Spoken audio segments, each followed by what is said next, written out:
Hello നമസ്കാരം കൂട്ടുകാരെ, എല്ലാവർക്കും കവീസ് ഹോം മേക്കിങ്ങിലേക്ക് വീണ്ടും സ്വാഗതം. അപ്പോൾ ഇന്നത്തെ നമ്മുടെ റെസിപ്പി എന്ന് വെച്ചിട്ടുണ്ടെങ്കിൽ മീൻ പുളിങ്കറിയാണ്. ഇവിടെ ജിജേട്ടൻ്റെ വീട്ടിൽ ഏറ്റവും കൂടുതൽ ഉണ്ടാക്കി കണ്ടിട്ടുള്ള ഒരു മീൻ കറിയാണിത്. വളരെ ടേസ്റ്റിയാണ് കേട്ടോ. ഇതിലൊരു തരി പോലും നമ്മൾ മല്ലി ചേർക്കണില്ല. എന്നാൽ അതിൻ്റെ ആ വെള്ളം മാത്രം മതി നമുക്ക് വയറ് നിറച്ച് ചോറുണ്ണാൻ. അപ്പോൾ നമുക്ക് ഈ റെസിപ്പി എങ്ങനെയാണ് ഉണ്ടാക്കുന്നത് എന്ന് കാണാം. അപ്പോൾ മീൻ പുളിങ്കറി ഉണ്ടാക്കാൻ വേണ്ടിയിട്ട് ഞാനൊരു 30ഓളം ചുവന്നുള്ളി നന്നാക്കി വെച്ചിട്ടുണ്ട്. ഒപ്പം തന്നെ കുറച്ച് പുളി വെള്ളത്തിലിട്ടിട്ട് ഒന്ന് ചൂടാക്കി എടുത്ത് വെച്ചിട്ടുണ്ട്, കുതിർത്തി വെച്ചിട്ടുണ്ട്. ഇനി നമ്മൾ നന്നാക്കി വെച്ച ചുവന്നുള്ളിയിൽ നിന്ന് ഒരു 5-8 ചുവന്നുള്ളി എടുത്ത് മിക്സിയുടെ ചെറിയൊരു ജാറിലിട്ടിട്ട് നമുക്ക് അരച്ചെടുക്കണം കേട്ടോ.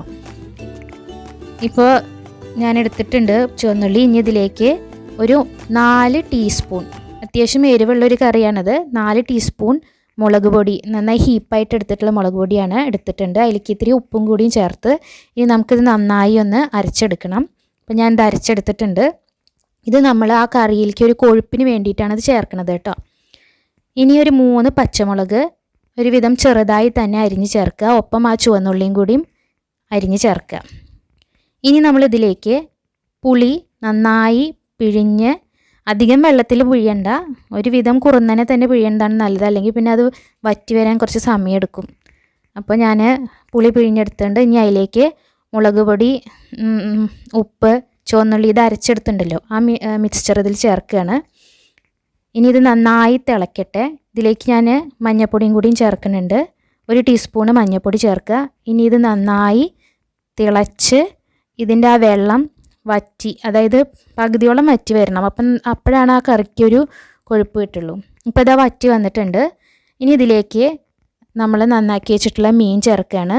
ഞാനിപ്പോൾ ഇത് മത്തിയാണ് എടുത്തിട്ടുള്ളത്, കുഞ്ഞ് മത്തിയാണ് കേട്ടോ. അത് നമ്മൾ മത്തി പുളിയുടെ ഒപ്പം തന്നെ ചേർക്കുകയാണ് നല്ലത് ശരിക്കും. അപ്പോൾ ആ പുളിയൊക്കെ അതിൽ പിടിക്കും. പക്ഷേ ഇത് നമ്മൾ വറ്റിച്ചെടുക്കണ കാരണം ഈ മത്തിയും ഒപ്പിട്ട് വറ്റിച്ചിട്ടുണ്ടെങ്കിൽ അത് മത്തി നന്നായി വെന്തുടയാനുള്ള സാധ്യതയുണ്ട്. അതുകൊണ്ടാണ് ഞാനിപ്പോൾ പുളി ഒരുവിധം വറ്റിയപ്പോൾ ഞാനത് ചേർക്കണത്. അപ്പോൾ നമ്മളിതിലേക്ക് എല്ലാ മത്തിയും ഇടുകയാണ്. ഇനി ഇത് നന്നായി ഒന്ന് വെന്ത്, അപ്പോൾ ഒന്നും കൂടി ഒന്ന് കുറുകി വരും കേട്ടോ ആ ചാറ്. നന്നായി വെന്ത് വരട്ടെ.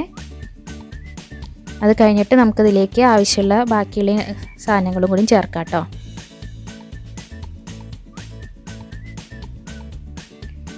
ഇപ്പോൾ നമ്മുടെ മീൻ നന്നായി വെന്ത് വന്നിട്ടുണ്ട്. ഒപ്പം തന്നെ ആ ചാറൊക്കെ നന്നായി കുറുകി വന്നിട്ടുണ്ട്.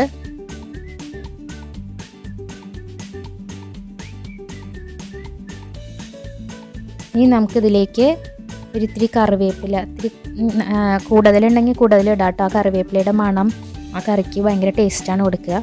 എൻ്റെ അടുത്ത് ഇത്രയേ ഉള്ളൂ, അതുകൊണ്ടാണ് ഞാനിപ്പോൾ ഇത്ര ഇട്ടിട്ടുള്ളൂ. കറിവേപ്പില ഇടുക. ഫ്ലെയിം ഓഫ് ചെയ്തതിന് ശേഷം നമുക്കിതിലേക്ക് പച്ചവെളിച്ചെണ്ണ ഒഴിക്കുകയാണ്.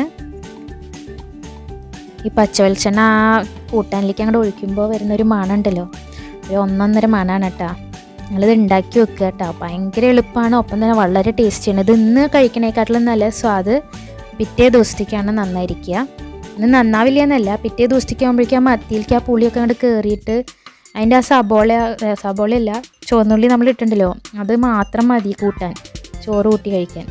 അപ്പോൾ അടിപൊളി മീൻ കറിയാണ്. എല്ലാവരും ഉണ്ടാക്കി നോക്കുക.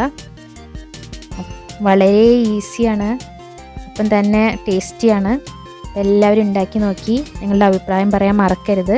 അപ്പോൾ മറ്റൊരു വീഡിയോ ആയിട്ട് നമുക്ക് വീണ്ടും കാണാം. അതുവരെ ബൈ.